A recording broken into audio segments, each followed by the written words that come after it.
Welcome back, YouTube. Let's go. Let's get it going. What do I got for you today? I am not going around on track today, unfortunately. However, what I do have for you today is a review on a 2024 G60 chassis, new for 2024. I'm gonna tell you, thank you for watching. Thank you for liking. Thank you for commenting. Thank you for subscribing. Thank you for showing me love. But what we're gonna do today is, if you don't know, it's your boy chasing RPMs. That's what I'm talking about. But enough of that. Further ado, what do we got? Woo! We got a 2024 530i xDrive. That means we got power to those wheels and we got power to those wheels. What do we got? Let you know it's a 5. Don't forget, there's another one right here too. Let you know it's a 5. As we open her up, we're gonna get open anyway, right? Don't forget, we got the 5. But listen, before we even do all of that and get into this, I want to take a step back and take a look at this bad boy, right? The thing is tall. I have to say, I'm gonna come down here. It's just shy of an SUV. I mean, it's really sitting kind of tall. My 530, also known as G30 chassis, is sitting a little bit lower. It's not as wide, right? We'll take it around to the front. See how we're looking in the front. I mean, look how long this hood is. It's very, very, very, very long. Look at that. Woo! Not just the camera doing that. It is that big. But I'm not gonna lie, it's pretty. What do we got? Nice lines. You can see how it comes down right here, right? I love how the center comes down, comes back up again. Lights, they're going to a lot thinner headlights now, more like the electric vehicles. Pretty standard with the cameras everywhere. I'm not really feeling this diamond pattern at the bottom of the car, but it is what it is. I'm imagining these are one of many wheels you can get for this car, but I mean, they're coming in at 245, 45, 19. They all don't look like 19s though. I guess because that tire just looks so big, but probably could have did a little better design on that wheel. But just like I said, it's probably one of many options you can get for a wheel package. So obviously we're at that mineral white, right? Luxury mid to large sedan. That's what I'm going to call it. I'm not sure what they're calling it, but they do make an electric version of this, right? They call it the i5, and hopefully we can get to review that soon. But for now, we're looking at the G60 chassis. Also, this car right here is a 2024 530i, which means we have power to both wheels. B48 engine, 2-liter turbo, 4-cylinder, 255 horsepower, 295 pound-feet of torque. All that power is sent to an 8-speed transmission. So, some of my first impressions of this G60 chassis. Well, the car feels way bigger than my G30 chassis. That's one thing I gotta say. I'm not gonna say it doesn't feel refined. It just feels big. It just feels like you're riding around in this large vehicle. Now listen, the 7 Series is big, the 8 Series is big, like I said. Maybe that's what you're looking for, then fine, that's good, right? I'm only saying it's big because I'm driving around in 2017 530i, again, G30, right? That's the 2017 I have. They ran from 2016 to 2023. I'm riding around in that and I'm saying, wow, this thing feels huge. But I get to the M4, right? So those two cars I have are a little bit smaller than this car. So to me, it feels big. But you might be coming from a 7 Series because you're a baller. You might be coming from that Benz because you're a baller, right? You might be coming from that big Audi. Why? Yes, because you are a baller. But nevertheless, it's BMW, so you can't go wrong with BMW. You really can't. I mean, the paint on this car. I had a BMW for 2006. I had it for about, I guess, 15, 16 years, and the paint was amazing. My friend has a E60, same thing, 2006, and the paint is amazing. You just can't go wrong with that. So this G60 is a new platform. It's new for this year, for 2024. Like I said, the G30 came in 2016 and ran all the way through 2023. and they did some upgrades to the facelift, some LCI upgrades and updates and stuff like that. However, when we get on the inside of this is where you really start to see the difference. I mean, you see it on the outside, but you really start to notice the difference on the inside. This G60 has a double wishbone front suspension, coil over springs, and it's a multi-link rear suspension on airbags. I mean, it honestly feels like you're riding on air. It's very, very, very smooth, very comfortable, very refined, very refined. So to even call it an entry-level luxury vehicle, I'm probably not giving it much credit, but that's kind of what it is, right? The wheelbase on this is a little bit longer, so it's than the G30.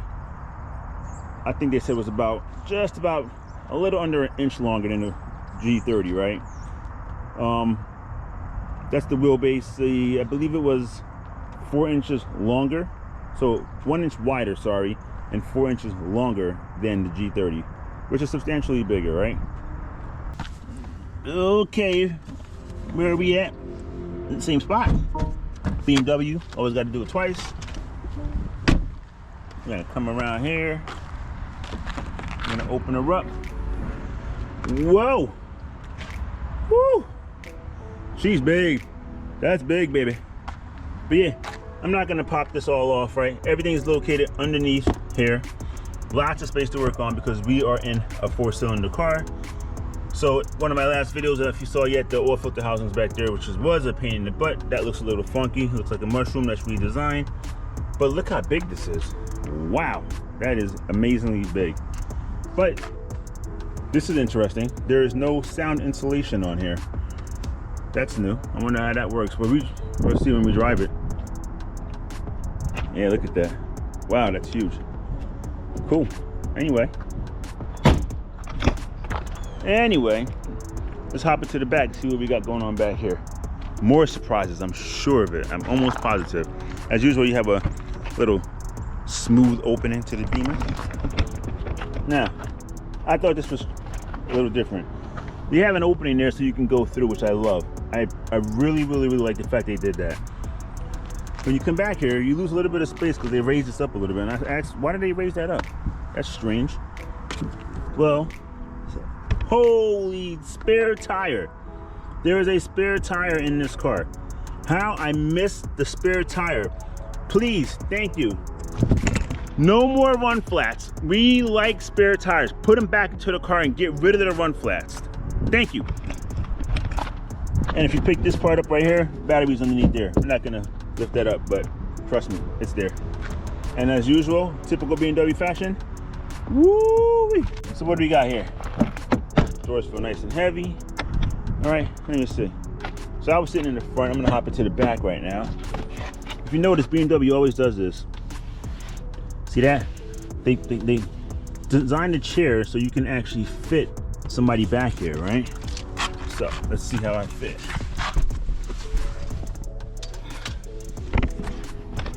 All right, look at this. My knees are not touching, and I got the seat way back. Way back. All right, I'm gonna move right to the front. Oh wow, look at that. USB in the back seat. That's cool. I'm not sure what this is for, but that's neat. It's on both seats too. Oh my gosh, look at that. 1, 2, 3, 4. 4 USBs back here. That's awesome. Been in now. Now we know that we have 255 horses. Oh, what do we got going on the inside? Oh, we got a phone call. Scammer. So, as you hop in the inside, it's telling me my door's still open. There's the handle. I'll close that. Put my water bottle right here. I'm gonna put it this way because I am not getting sponsored by these guys, so you're not gonna see what they are. However, my beautiful honey puts a little heart on there for me to make sure she knows it's mine.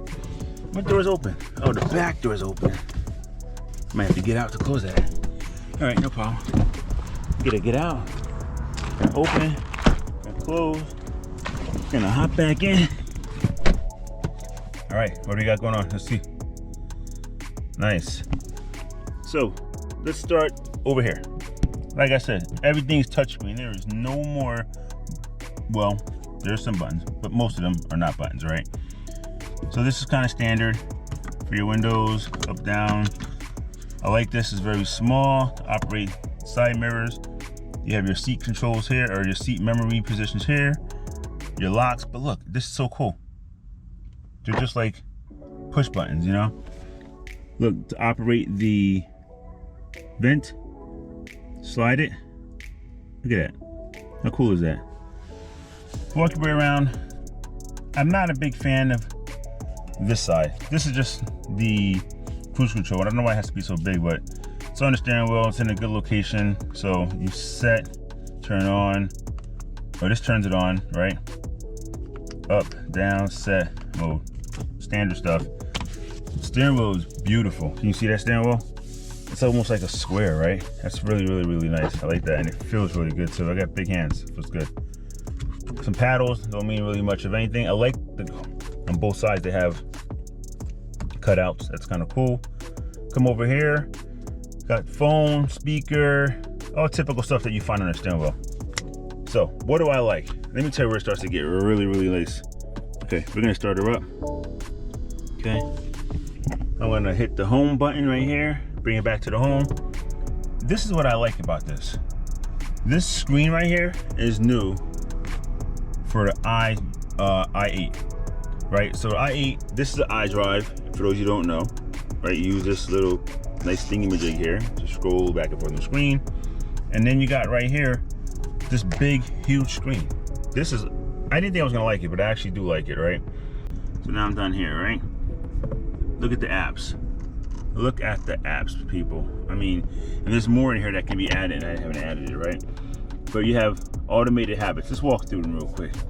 What do you got? Automated habits. Login with BMW. We don't need to do that. So I'm going to hit this button right here. I'm going to back up. Assist. Messages. What do they got for us today? Anything? No messages. That's always good. Climate control. Let's hit it. See what it looks like. Look at the options in this thing. Wow. I'm just going to play it. Turn it up. And like I said, you can always come down here and change it. How cool is that? Well, get back out of here. I don't want to get copyright, so I'm going to turn the music off. Come over here. I'm going to go back to the app screen. But another thing I noticed, my wife was in here the other day. She said, well, how do you operate the seats? Because there's nothing on the seat. There is one for the passenger. I believe it's this one. And if I hit this button here on the screen, comes up the driver's seat heating options or cooling. What I don't understand is why they didn't put one on that side for the passenger. If I hit this button, it just brings it up on the screen. It doesn't really matter though, because if I'm sitting in here and I'm on the screen and I hit this button here, it pops up. So I don't understand why they had to put it here and why they didn't put it over there, but I have the options right here to do that. So very simple though. Watch. Boom. I want to be cold. I want to be hot. I want my steering wheel heater on. That's very, very, very cool. I mean, just to play with it. That's so cool, just to play with it. But the operation of that is nice. I want to do this side right here, same thing. Boom, boom. Oh, why is that going on? Oh, nobody's sitting in the passenger seat. It's actually detecting nobody in the passenger seat, so why am I turning it on? Wow, that's very, very cool. That's a cool feature. I don't know why. I guess you're not just gonna waste energy in the seat. Nobody's there, so whatever. Anyway, that's a weird quirk, I guess. Why is it here, not over there, but I can operate it here? It's kind of like what I'm getting. I guess what I'm getting at is I wish it was on that side too. Those just have to be on one side, right? All right, go back to the apps. Got displays, heads-up display, instrument cluster, control display. Obviously, you can control all of this stuff. Your height, your screen, your rotation, all that stuff is the heads-up display. I don't think it's gonna pick it up right now. Yeah, you see it's flashing right there. So you got the heads-up display, and you can, I guess you can kind of do what you want with it. So, see it moving up and down, right? Now, I want to change the rotation of it for some reason. You know, in case you're driving around like this, right, and you want to see the screen, and you got to rotate it. So, I'm going to rotate the screen. don't know if it's picking up. Is it picking up? Yeah, I think it's picking up. That's cool. And brightness, very bright. So it might pick up rotation better if I make it bright. There you go. Nice. That's cool. All right, back out. So you got an instrument cluster. You can change all of this. Converted speed. What's that? All right, we're not gonna get too deep in there, but this is what I want to show you guys. This is like the options here are amazing. The amount of modes and everything they have here. How fast the screen is. You touch, go, boom, up, down, left, right. Interior lighting, ambiance, boom. I want to change that. Oh, let me put it on this color. You know what? No, I want to change it. I'm going to put it on papaya. Ooh, look at that papaya. Right? What changes? That changes, that changes. Those change. Down there changes. It changes over there. Everything changes. Background, change the accent lighting. Background in the doors. Accents kind of dims them just a little bit. The limit, there is no limit to what you can do with this. Cockpit brightness, I turn that bad boy up. I'm riding style. That's how I ride. Guess you operate how you want your keys, how your vehicle's operating right now. But what I'm getting at is, it is very, very, very cool playing with this screen. I mean, you could probably spend hours going through the screen and selecting everything and all the things you want, but there was even a mode on here. If you go to my mode, press that. Then they have these different options here. So I'll put in sport, activate that. Ooh, everything got red. All right, I'm gonna get out of my mode. I'm gonna put it back into that personal mode. I really don't want to know what's going on there. Anyway, so that's cool. Oh, look at this. This is nice. Open that up. Oh, remember there were 4 USBs in the back, right? Oh, I know you guys want to see this. 4 USBs in the back, and only here I don't see. I have cigarette outlet and 2 USBs. So 4 in the back, 2 here. So there's 6 USB-C connections for you to charge your phone.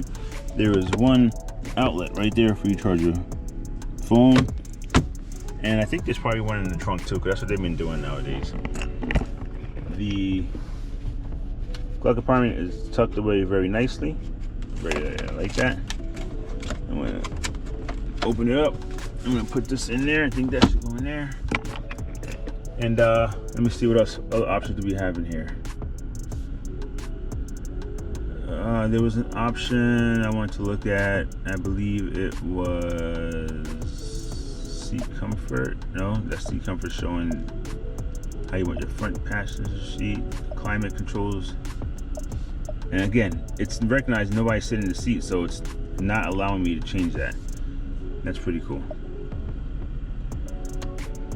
So this system is the iDrive 8.5. They have iDrive 8, and that came out 2022, and that was on, no, sorry, that came out 2023, 2024 BMWs, and it kind of mixed around which vehicles they put it on. I have a friend with an M4 2023, he has the iDrive 8 on there. Long screen has the 8. 2024, they also have that long screen, and I guess some of them switched over to 8.5. And I don't know if it's a matter of you could just go down there and get a software update or not, but the imagery is amazing. That's a win. Win-win-win for BMW on that. So get a good look at that. I want to make sure I focus on that because I want to do another review and I want to compare all 3 iDrives to each other. The iDrive on the G60, the G30, and the G82. Awesome. iDrive 6, 7, 8.5. So here we have iDrive 8.5. And what I want to point out is the amount of buttons they do not have in this car, right? There are very, very, very minimal amount of buttons. Yes, there's still buttons to operate the windows. There's still a button to operate the trunk. But if you want to operate your vents, look at this. You slide left, you come right. Vents open and close. Same thing on that side. You see the door open and close. They're not buttons. You just kind of hold it a little bit, and it does that. So I kind of wonder. You see, this is just real. I'm not faking this.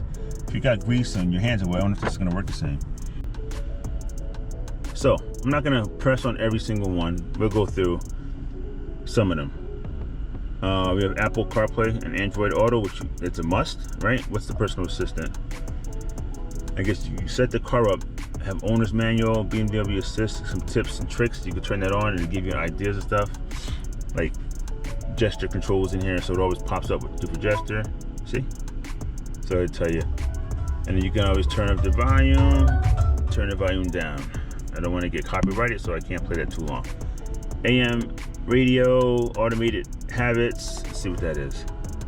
You gotta log in with your BMW. We're not gonna do that. BMW Assist, messages, climate control.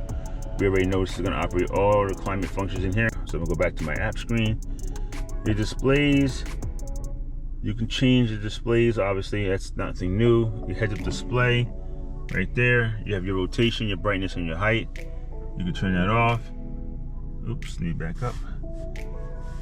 Back up one.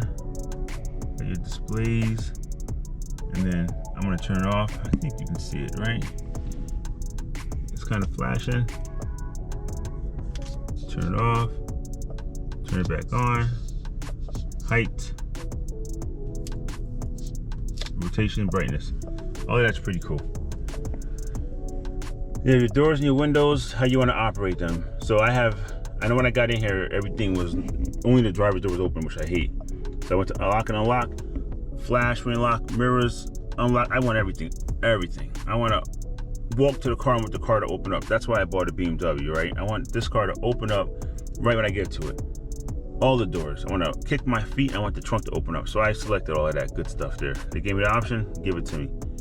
Got the comfort access, keys. What's going on with the keys? You have a digital key on your phone. Put it right here, it'll start right up. Hey, look at another cool thing I saw. It's actually pretty cool. If you're charging your phone, you can put it here. Phone, right, lay it down. Comes up. You see that? I'll do it again. Charge my phone. And it pops up on here. It tells you. It takes a couple of seconds. Wireless charging active. Please do not place any electric cards in the tray. Awesome. That's cool.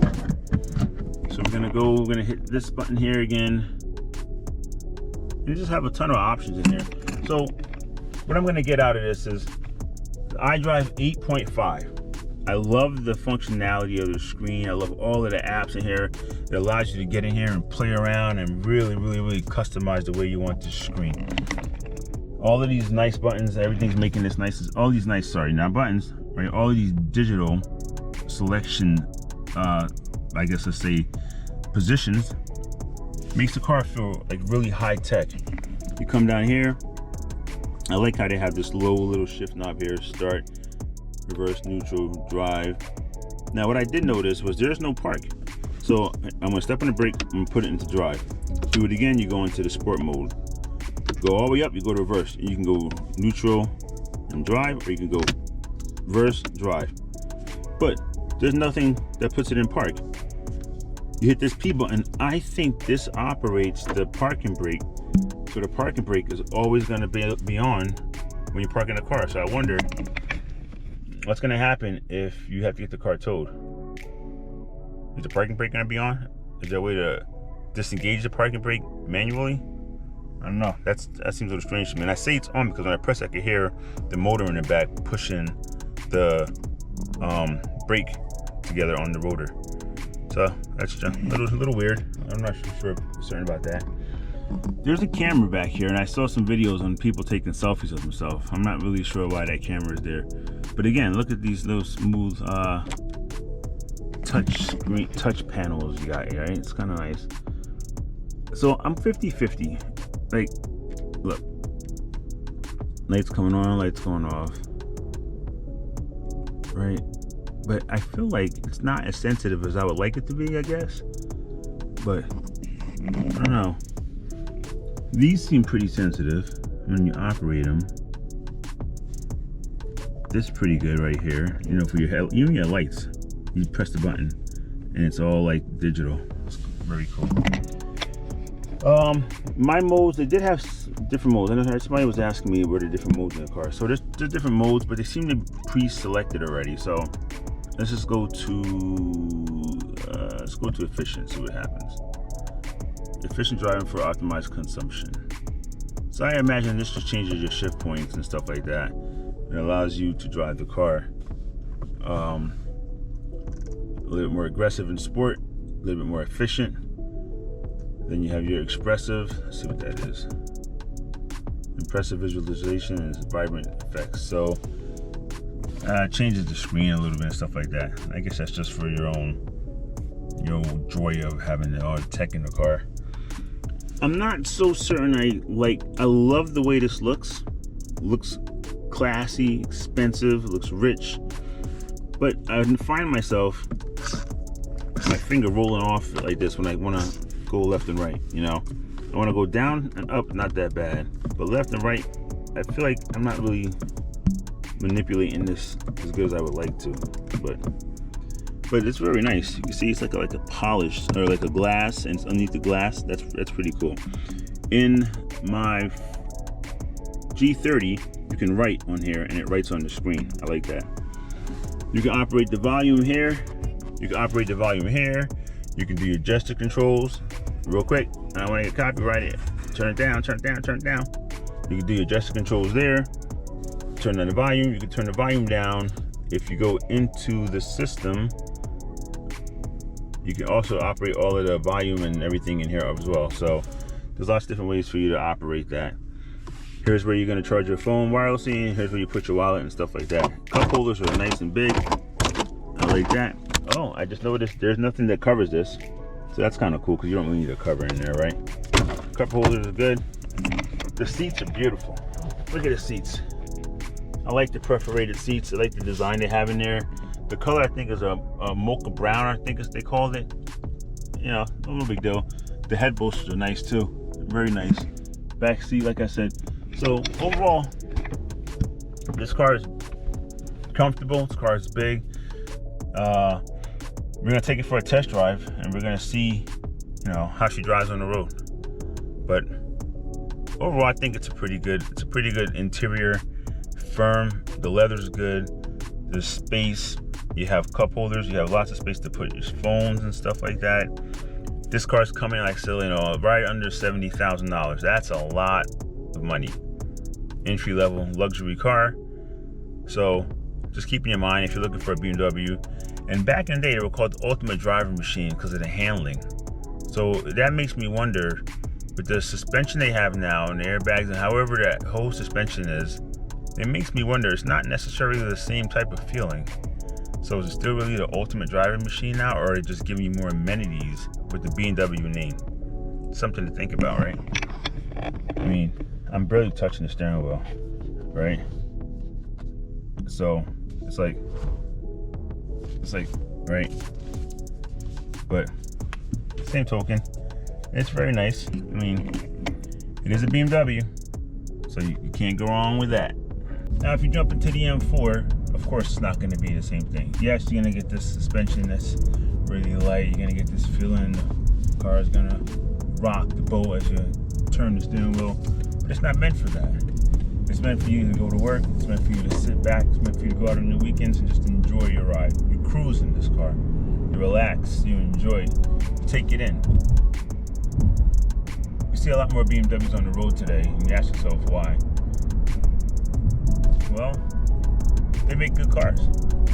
Can't take that away. So I'm gonna give it a little gas, see how it feels. And honestly, it's not a bad car. The problem I have is when you go into my 2017 G30 chassis and you drive that car, they're more in tune with the road. Now I'm comparing 530s to 530, right? I'm comparing my G30, that's a 530i xDrive, to the G60, that's a 530 xDrive. And as you compare both of those cars, you see a big difference. Yes, you see this car bigger, bulkier, a little taller. That car's a little sleeker, but you also feel a little bit more in tune with that road. Again, it's a 530. It's not meant for you to go 200 miles an hour. It's meant for you to go to work, relax, you're fine. However, you have to ask yourself, what are you looking for? Are you looking for that 540 perhaps? Maybe that 550? Maybe that M5? You know, I don't know. You have to ask yourself, what do you like to do? What do you feel comfortable in? At the price point at $70,000, it's a lot of money. You can wait 3 years, get that car for the lease. I used to like to say this term, it's called COB, champagne on beer budget, right? And it's basically like, hey, listen, you want to find yourself driving a BMW or a Benz or an Audi, but how do you get that car? Because you can't necessarily afford a new one. Well, I'll tell you how you get that car. You buy it off of a lease. You find a car 2-3 years old off of a lease, 26, 25, 30,000 miles, 36,000 miles, whatever. That depreciation value off that car is those first 3 years. That's the worst depreciation cycle of a car. Somebody takes the hit for that, you jump in that. So you jump in this 65 to 70,000 vehicle, and you find yourself paying $40,000 for it. Again, that's a lot of money, but do some research. Look up what a Toyota Camry is going to cost you fully loaded. Nothing wrong with the Camry. I actually like the Camry. I love the way that the Camry looks, the design, the shape, the style of it. But the refinement, when you come down and you're looking at the controls and the dash and all the other stuff, you get German engineering. You really do. So you really have to ask yourself, like, what are you looking for? I bought all my BMWs secondhand. All of them. Never bought a new one before. And I probably don't plan to buy a new one. Yeah, they used to give you 5 years or 4 years maintenance. Now they give you 3 years maintenance. Like I mentioned before, the service at the dealership where my Beamer gets serviced, where my Chevy got serviced, night and day. That note, I want to give a shout out to my guys over there at Bridgewater BMW, New Jersey. If you're looking for a car, go over there to see Cameron. He'll help you out. Salesman Andrew, the sales rep Andrew, solid. I have to recommend those guys because I bought a couple of cars from there, and I got to tell you, I have great experiences. But nevertheless, here we are. So, give it a little gas, right? Can't be wrong. Feels good, it really does. It's quiet out, you can't hear the noise outside, right? Under the engine, I showed you before. There's no sound insulation. I don't know why, but you don't need it. You can't hear anything. The sound system in here is amazing. It was an upgrade, but still, it's amazing. It's pretty good. And just have to give credit where it's due. But now, what does this lack? Here you go. There you go. Where is this lack? Oh. Tires are screeching. I'm doing 40 and a 55. And the car is going all over the place. You're gonna lose it. So when it comes down to handling and all the other things, like, you know, at high speeds, it's not the car. This is the car for you to sit back, relax, put your system on, open your sunroof, and just enjoy the drive. So with that being the case, I want to thank you for watching. Don't forget, thumbs up, comment, like, and subscribe. And as always, I'll see you next time we go chasing those RPMs. I'm out.